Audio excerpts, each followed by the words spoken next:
Aujourd'hui, il est temps de vous parler d'un film que j'ai attendu longtemps, c'est Ballerina de Lance Wittmann avec Ana de Armas. Et voici ce qu'il faut savoir avant d'aller le voir. Tout d'abord, il faut savoir que United Phelan était la première Eve McCarroll et c'est pas elle qui incarne au final le rôle de Ballerina et c'est Ana de Armas.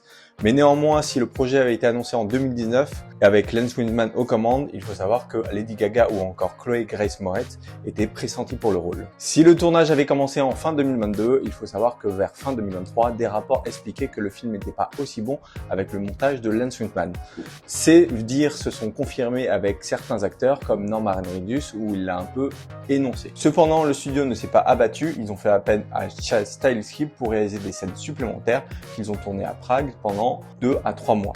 Des scènes supplémentaires qui ont conduit au film à ne pas sortir en juin 2024 mais en juin 2025.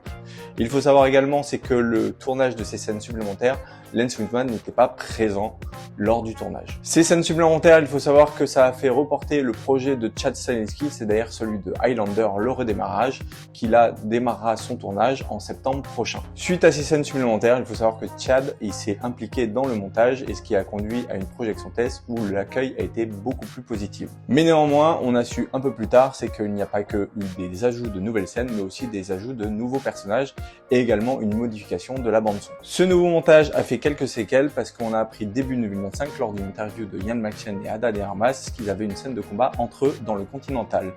Malheureusement, cette scène a été retirée et Ian McShane n'a pas été très content de ce retrait. On devait voir les deux se battre et avant de réaliser qu'ils étaient dans le même camp. Si vous vous souvenez de John Wick 3, vous avez pu voir la ballerina pour la première fois où elle avait un tatouage dorsal où il est marqué « Civis pacem parabellum ». Si tu veux la paix, prépare la guerre.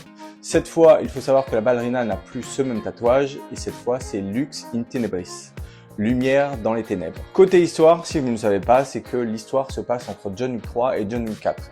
Et je pense que vous le reconnaîtrez beaucoup parce que il y a quelques petits clins d'œil qui se cachent dans le film de Ballerina qui sont liés à John Wick 3. Néanmoins, il y a quelques incohérences et ça, je vais pas vous en faire part parce que ça serait spoiler le film. Enfin, ça sera la dernière fois que vous verrez le personnage du concierge incarné par Lance Reddick qui est décédé dans John Wick 4 mais qui est aussi décédé réellement durant la promotion de John Wick 4. J'espère que ces petites infos sur Ballerina vous ont plu et j'espère que vous serez nombreux à aller le voir. En tout cas, moi j'ai bien kiffé le film et je vous dis à bientôt pour une prochaine vidéo.